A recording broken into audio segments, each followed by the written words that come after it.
If you clicked on this thumbnail and you think this is gonna be an anti-LA Knight video, it's just a fact of life that you are a dummy. Yeah. Dummy. Yeah. LA Knight is taking the WWE universe by storm. And there are so many people who act like inspiration is a bad thing. LA Knight was recently on Rosenberg radio, so let's tune in to hear what he has to say and get a little better understanding of him as a person. Yes, he has some Rock, he has some Austin, but honestly, who cares? I don't know what part of the world this man is in right now, but I will tell you where I am right now, and that is in my childhood bedroom in the great state of Maryland. The birth state, I believe, of our guest at this time, even though he's from a totally different part of Maryland that I may have never even set foot in, called Hagerstown. LA Knight is joining Cheap Heat. What's up, dude? How are you? Yeah. Oh, man, I'm here. That's all I can tell you at this point. It's been a hell of a morning already. But here we are. Well, you've had a hell of a week, right? You're getting thrown. I feel like I randomly hit up Greg and was like, hey, can we get LA on the show? And I feel like then I looked around and coincidentally, I'm not the only person who is seeking your time this week. It seems as if everyone's trying to get a piece of LA Knight. This week, last week, next week, probably a bunch of weeks going forward. Who knows at this point? But apparently a lot of people want to talk to me now. So I gotta say, man, I really just was like going through and rereading your entire story. Man, listen, we can all get excited about what's happening with you being in Money in the Bank next week at O2 and Can't in wait. England and how cool it is to be in London and how awesome this opportunity is. But the part that just blows me away, dude, this has been a work in progress for so long with so many ups and downs, man. dude. Like really getting after. Because I'm not going to act like I've known about LA Knight this entire time. I'm not going to be that person that act like, oh, I've been watching him since he was in Impact, since he was in TNA, since he was in whatever other promotion, the first time he was in WWE. I'm not going to act like I've known him this entire time. Now, I've done my research and I went back and checked some of his stuff out. But a lot of people have to understand this wasn't an overnight success thing. And I'm pretty sure they're going to talk about it in this interview. But LA Knight is not he's not young. So when people try to come up with these comparisons, yes, the comparisons are there, but you got to also, he came up in a different era. This for a full 20 years.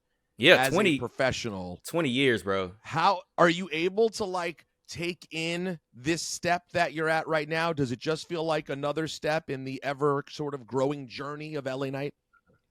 Man, you know, that's a conversation I have at home way too often, is that I don't really take the time a lot of times to kind of appreciate, I guess, where I've gotten to and where I'm going, just because I am so used to getting told no. I'm so used to being kind of shut out that I don't really sell these things too much. I don't really get too overly hyped about them. Like I might get a little excited on the inside, but you'll never see it. And I'm just kind of, whatever story you've seen, read, heard, guarantee it's only the surface. It was worse. It was hard. The failures, the bad times were worse than can even show up on a Wikipedia page. Dude, there's been a lot. I've spent plenty of nights sleeping in a car. I've spent times where I didn't have a car. Eviction notices, paying dues, all that man. stuff, all in the name of trying to get to where I am now. And even where I am now, I'm not satisfied, and I still need to continue moving forward. So there's a lot of pressure that I put on myself. And it's like, it's the stuff that, we as the audience only see the finalized product. Some of you guys who watched him in NXT, who watched him, before he made it back to WWE, like, I'm pretty sure it means a little bit more. Because honestly, his old footage seems, the guy's been consistent. He's gotten better. Naturally, when you do something for a while, you get better. But he's been consistent in who he is. And the fact that he paid all these dues, like he said, he didn't have a car. He slept in a car. Like, you can't, come on now. You can't do anything but respect that grind. Don't need to go into, Freud's couch or anything to dig into that. But there's just there's a hell of a lot of pressure. There's not a lot of time to celebrate, maybe. I mean, I try to have my fun when I can, but at the same time, there's never a time where I'm really relaxed and just like, I can sit back now. Nah. Right. Well, and here's I totally get that. And we've talked about that recently in talking about, like, it's sort of being time to push the button on you, so to speak, Yes. because obviously the crowd We are is feeling telling it and has exactly. been feeling it. We're telling and you. as we just talked about, I mean, listen, you're just a couple years younger than me. Like it's time to get after this thing. And you've had a long road getting there. The part that really blew me away, dude, that I was like, how did he? And I'd certainly appreciate and understand the long road and setbacks. I've been there myself. I've had my share of brutal firings and thinking it was over and not hearing back from anyone. But when you made it to WWE the first time, okay, and yeah, then got into that. clipped, and then just went right back to the indie scene, worked your way to TNA. Was there any slowdown in you at all that was just like, hey, maybe this part of my dream of ending up at WWE is just not going to happen? At that point, it just kind of went into, there was no slowdown in the sense of like, I was never going to do anything different. At that point, it was just like, all right, well, I'm going to find a way to make money in this business. And we'll go from there. But the other thing was when I got cut the first time, it was made very clear to me that it was not a talent issue.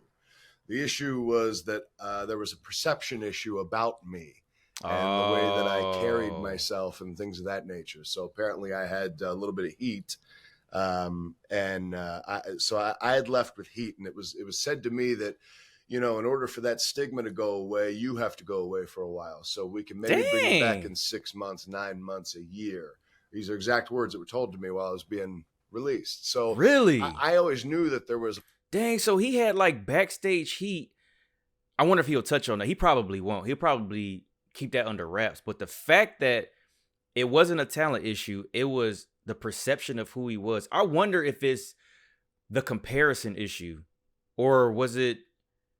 So I'm very interested to know what happened to where he literally had to go away, get the stench off of him, and then bring him back. That's interesting. Possibility for me, and I found that out only almost exactly a year later, that there was the possibility for me to come back, because that's when I started having talks with them again. But at the time, for the immediate money, there was more money available for me where I was. And of course, that 6 months, a year turned into much longer, and you got to go to TNA and do some really cool stuff. How beneficial was that? We don't spend a lot of time talking TNA on this show, but it does occupy a really interesting and important space in the business for people who are either on their way down, just want to stay there and have a schedule that's set. What was the role that TNA and Impact played in your life? Well, I mean, it was pretty big because, I mean, you consider here, at that point, the biggest exposure I'd had was, Championship Wrestling from Hollywood or something. Or maybe, I think I was on like the 200th episode of NXT as a lumberjack, nameless, whatever. What? So at that point, it's like, all right, well, now I've at least got some level of a platform to be on. I'm making money. I don't have to work some other job while I'm doing this. I'm going to have to go back and watch that now. I'm going to have to go back and watch the 200th episode and see where LA Knight is. I love when there's always these little nuggets or these little like Easter eggs, or it's like when a superstar is brought in as an extra, but they make something of themselves, and then you see them down the road, and you're like, damn, I didn't even know that they were either a lumberjack or they were extra or they were like the camera guy or they were in catering. Or I just found out that Scarlett had made her debut against Nia Jax as like a local wrestler, and I think in 2016 in WWE. I had no idea. I didn't even realize at the time, because I had posted a short about this, that Alexa Bliss, Charlotte Flair, even though somebody fights me on this and say, oh, it wasn't their debut, not in the in-ring capacity, but that's whatever. Charlotte Flair, Alexa Bliss, and Sasha Banks were the three women around Triple H in his WrestleMania 30 entrance. I didn't know that. And then the fact that they all blew up to be champions down the line, and I mean, their resume speaks for themselves. It's cool going back and seeing that. So I definitely got to check this out. So I'm able to live, do what I want to do. And at the same time, for me, my thought was always, first of all, my thought was nobody's watching the show, because that was the damn truth. But on top of that, in my head, I'm just thinking to myself, all right, maybe there's a chance. Maybe there's a slight chance that somebody at WWE might be watching this. And so in my head, it was always, I'm going to work like I'm in WWE, or at least to the best of my ability, or I'm going to work at least like they're watching me. So there was never a time for me to slack off, back off, take it easy, none of that stuff. Because for me, it was like, I'm going to do my damnedest to stand out amongst everybody and keep doing what I know I have to give to this industry. So problem is, I'm probably giving too much to this industry at this point. So what was that transition like back when you went back to WWE? Was there any talk of the heat that you had, or was it like all water under the bridge? No, because at that point, hey, you try to be careful. There was a little bit of a discussion on the way in, but it kind of got squashed quickly, just because I think that we kind of met at the same level. But when I came in, I kind of made extra sure to just be like, hey, look, whatever we had in the past, like, and how can we get past that, I guess, basically is what I'm saying. But it was made very clear to me that wasn't even an issue. Like, it was just like, look, that was the past. This is now. Let's do what we're doing now. And there hasn't it's a clean slate. The man went away for years. Anything to report on since. So then things obviously go really well at NXT, and the buzz is created. You have big moments there. And relatively quickly compared to others, get up to TV. Well, everything's TV now, but you get the idea. And then you end up as Max Dupri. And like, now that I'm thinking back on it, I do remember when they showed him on screen as Max Dupri, and it was supposed to be the maximum male models and all of this stuff. Why would you have a developmental situation? You create a future superstar, you take them from training, you put them, because technically, the not the performance center, but NXT is like you're training them and cultivating them to be your next superstars on the main roster. You do that, you get them over, you put them on the main roster, and you completely change everything. Why does WWE do that? Matter of fact, I know why they do it. I just don't understand why Vince is so gung-ho on everything has to be his way. We did it with Bearcat Lee. How do you fumble Keith Lee? The dude is literally just a walking talent. You want a big man, but he can move like a cruiserweight. He's literally a walking anomaly. There's not too many people who can do that. And then you fumble it, and now he's in the other promotion. Why do we always do that? I'm so glad that Max Dupri gimmick did not last long, because we wouldn't have LA Knight what he is right now if he was still doing that. That's just... So, like, yet again, you've now had all these ups and downs. You've built the LA Knight character. It's clearly a thing that at least NXT fans were into. And now you find out you're going to be doing this model. Oh my God. Did you look at this as a possible like setback, or like what the hell? It's stupid. Or were you just excited to be at the big time and try to make it work? Well, there's a little of both. I mean, let's be honest. When you get pulled up to the main roster, there's a nice little pay bump. Fair. Can't say I don't appreciate that. Damn right. At the same time, yeah. I mean, there's a lot of frustration in just knowing, like, man, I was red hot to at the end of that NXT run. So, people were just like the crowd is now. People were on top of my stuff. They were saying my stuff, doing everything, whatever. So I'm like, okay, if I can take this up to the main roster, we got something good to go. And then there was that, and I'm just like, this feels like a step backwards. I was like, but I'll make it work. Like a true professional. Just the name. That's of the a true game professional. But I'll say that was definitely not for me in my mind. I don't think. Not when you got this. Oh, who thought that was a good idea? A couple other options that would have been way better, but that's not my call. So I don't want to get away from this too quickly though, because I think I cheated a little bit. I did read an article where you had said that the Max Dupri character wasn't really your cup of tea. But in transitioning back to the LA Knight character, was there anything from that time at Max Dupri that you sort of pulled from and used to help evolve the LA Knight character and get it to go to the next level? I'd love to say yes. No. That was a perfect answer. That was a perfect answer. You'd love to say it. There has been obviously these days has been a ton of positive energy and buzz around you and real excitement, starting specifically with live crowds. We started getting emails from people saying, "Hold on, I gotta cut you off right Damn. there." Now I gotta "Go I ahead." gotta commend you on your change of position, because somebody just sent me a video a couple days ago where you were like, "He's reportedly over." I said, "Reportedly." Ooh, he called him out.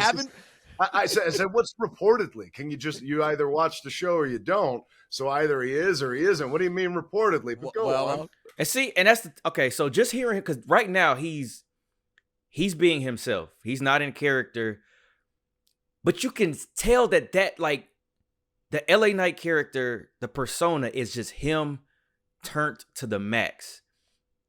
Is that not something that you can appreciate, whether or not you could compare it or it seems similar to somebody else?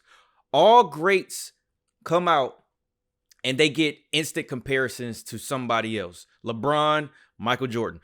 Even more so, Kobe, Michael Jordan. Kobe was like a carbon copy of Jordan until he made a name for himself. And everybody's doing the same thing with LA Knight. They want to call him all of these previous greats, which to me, that's a great compliment. But just give the man some time to develop himself. But in this interview, and this just being him, this seems like it's just him. That's probably why it's so easy. Well, hold on, LA Knight. Let me respond to that. I appreciate that. Please, go ahead. Anything I say when a guest isn't here, I always am responsible for. Listen, I said the same thing about Dom's booze because I just haven't been in the building in a long time with all the international PLEs. So I just haven't been in a building in a while. So that's what I mean by reportedly. And I said the same thing. I was like, are Dom's booze getting piped in? And then people said, no, I've never heard booze like this. He got heat, bro. So yes, the word on the street is, and it does appear that way on television. Word on the street is LA Knight's over like Rover. Yes. And with that also has come the conversation. We've had some of it here about the comparisons to the greats who came before you, Stone Cold and The Rock.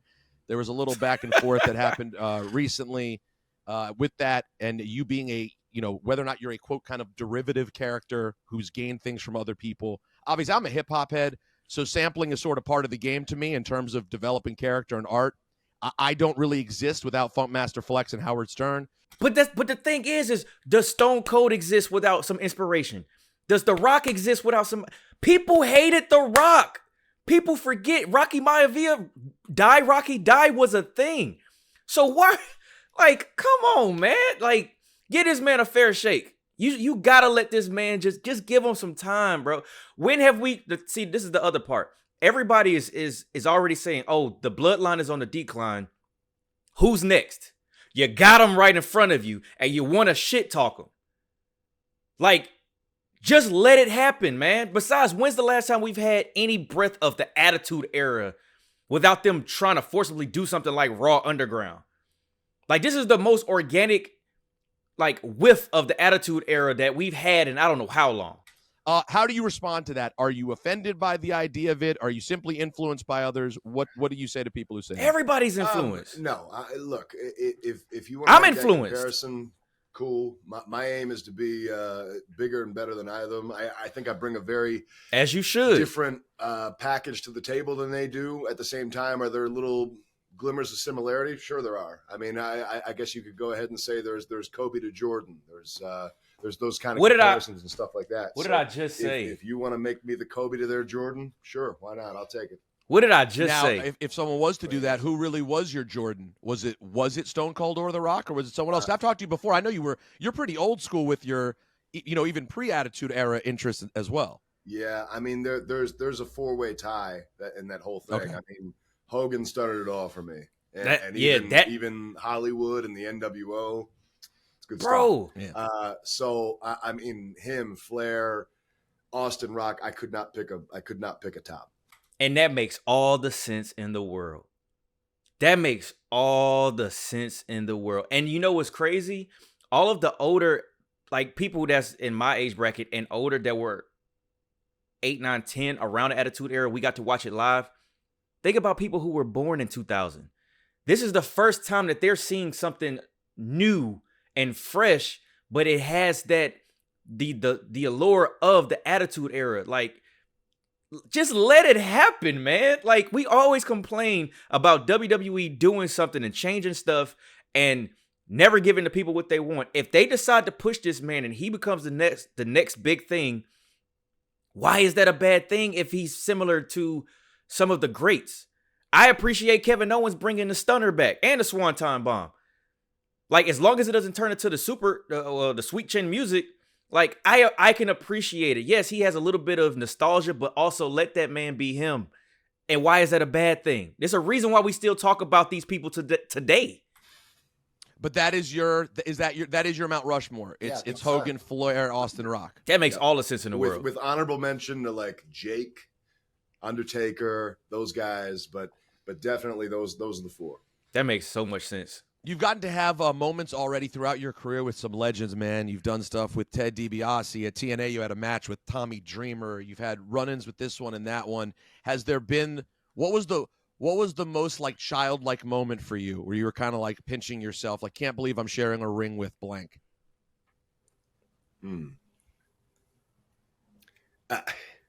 It's got to be the $1 Million Championship. I mean, I when I was a kid, I had the $1 Million figure with the belt.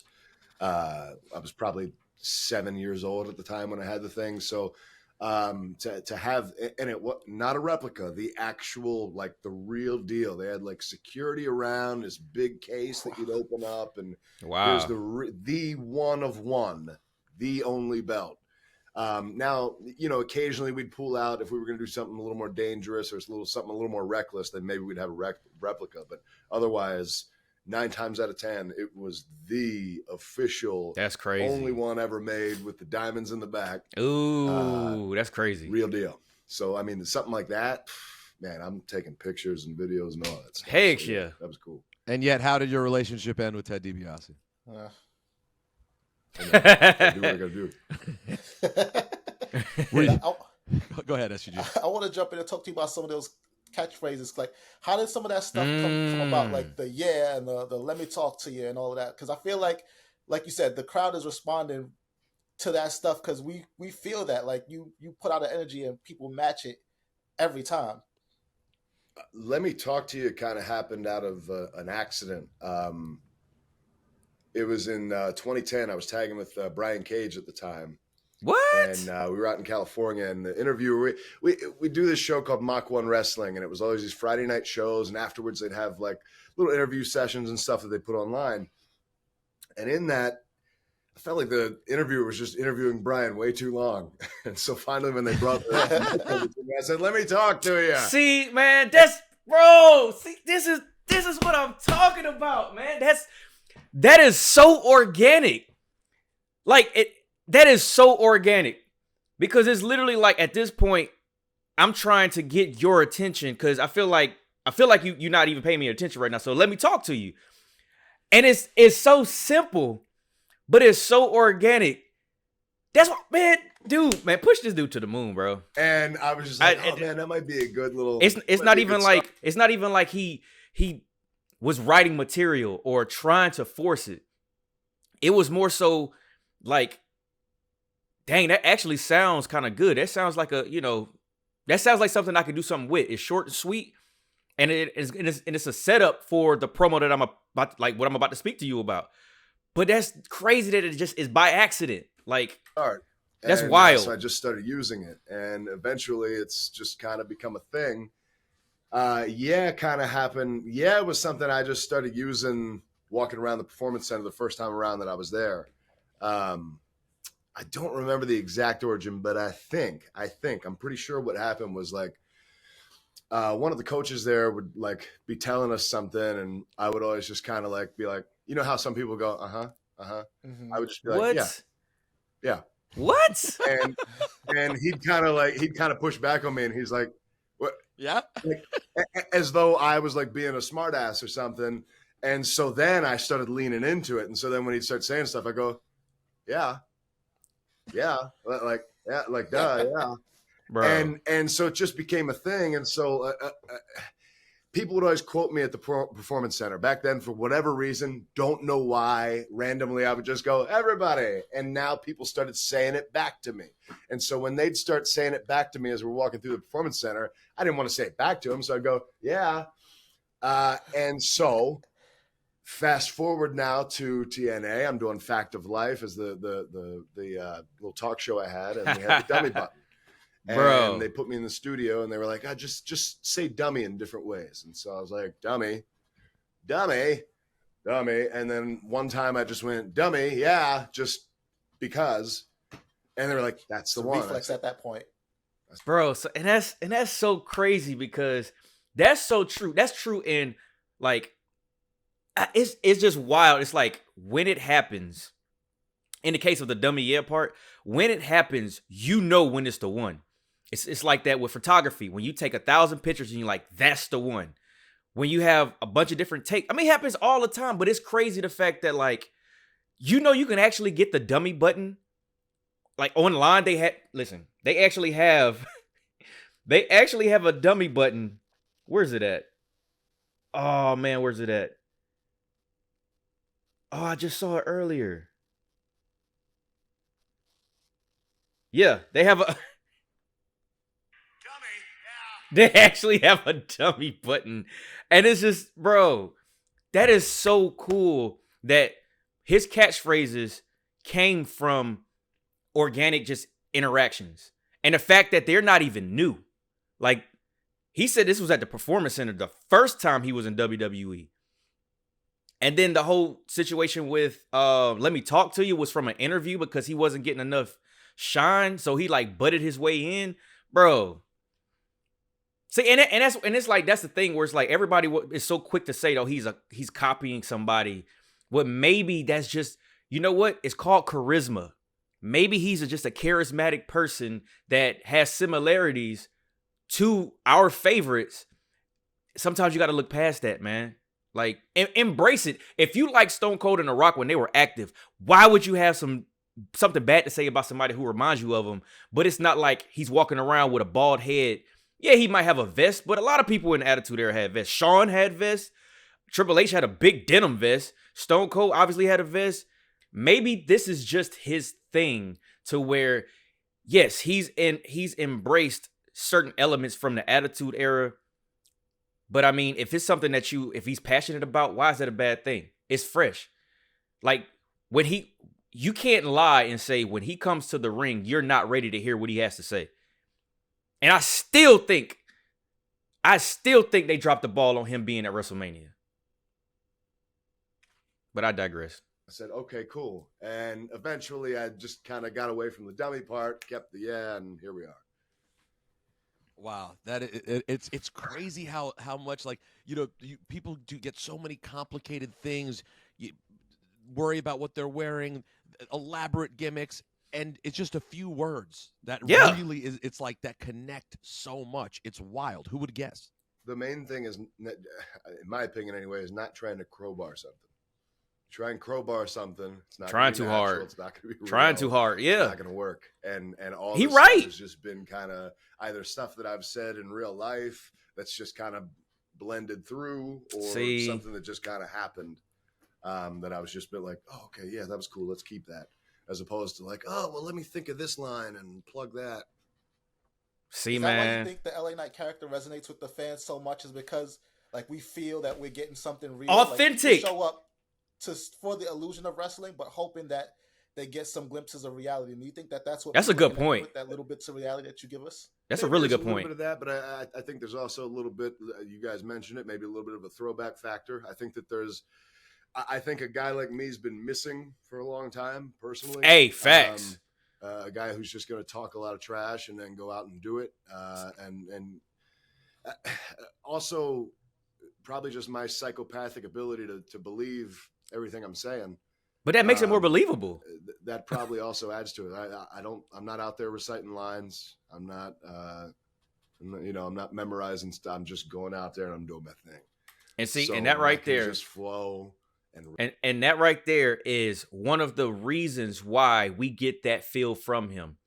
There's so many promos that are absolutely scripted damn near bar for bar, word for word. Like, if he's going out there and he's freestyling, first of all, how did he even get that creative freedom? Secondly, that's one of the reasons why we feel such a connection to him in the Attitude Era, because hey, Austin, Rock, go out there, do your thing.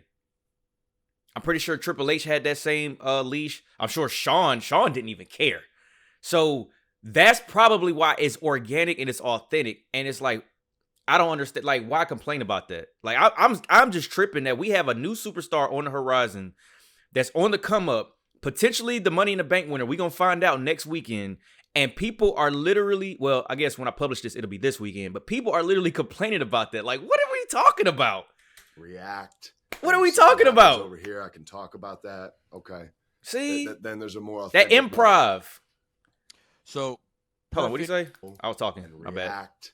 And if something happens over here, I can talk about that. Okay. Then there's a more authentic vibe. See? Boom. So perfect. The perfect scenario plays out how? Like, I mean, you now have been living this dream, man. I have to imagine there were many a nights when you were laying in bed picturing how this whole thing would play out. And here you are now, a whole grown-ass man who's standing in the position to make all of these dreams happen. How does the LA Knight story play out?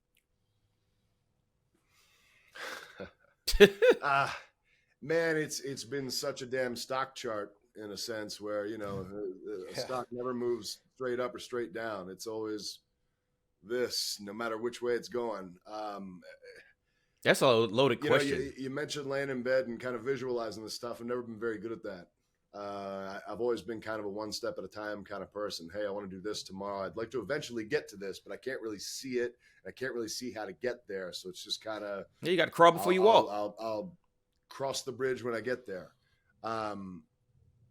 So there's a lot of that.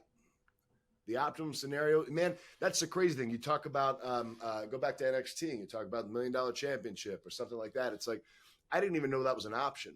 So like, that is true. Optimum scenarios, I'm not even sure that I can say it because that is true. Some of the optimum scenarios haven't even presented themselves yet. So I don't really know. Now, that's a good point. What would I like to be? That's a good ass point. I want to be the guy who is running around with that Universal Championship, the World Heavyweight Championship, whatever it is, to the point where people are like, all right, that's the guy.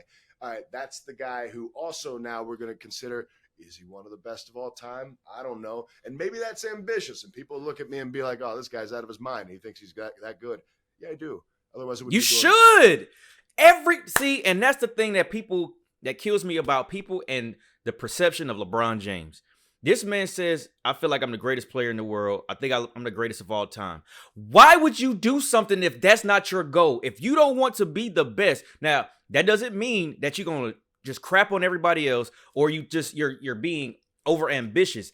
That's just a way to keep the carrot in front of you, just to keep you motivated. I want to be the greatest. I'm not going to be complacent. I'm not going to stop. Why is that a bad thing? You know what that is? That's people's insecurities being what's the word I'm looking for? Projected. They're projecting their insecurities. If I say I want to be the greatest YouTuber of all time, why is that a bad thing? Why I should want to be great at what I do? Because if I'm great at what I do, that means I'm entertaining people. Same for him. Same for everybody that's on the Mount Rushmore for your WWE route Mount Rushmore. They've probably felt that they were the greatest. Why is that a bad thing? I don't understand. I can't understand that. You know what? Maybe it's because I think differently. LA Knight thinks differently. LeBron thinks differently. A lot of great people think differently than the average person, and they strive for greatness while everybody else thinks that, oh, hey, you should just be humble and you should let other people tell you that you're great. My work is going to speak for itself, but don't question me on how I motivate myself. Like, LA, you should aim for that, bro. So everybody might not agree with that, and that's cool. That's fine. I'm not going to be everybody's Forget cup them. of tea. Forget them. But at some point, you're going to have to drink up. And here's the deal. At the end of this, my whole aim is when they talk about Austin, Rock, Hogan, Flair, Cena, Undertaker, I want my name to be out there. See, and my thing, and with that, back to his point about not knowing what what opportunities are potentially there. Roman in 2016 did not think for a second that he was going to be the longest reigning Universal Champion over 1,000 days.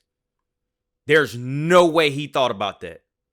He probably was thinking, how can I finally get over this hump? And how can I finally get this crowd to embrace me?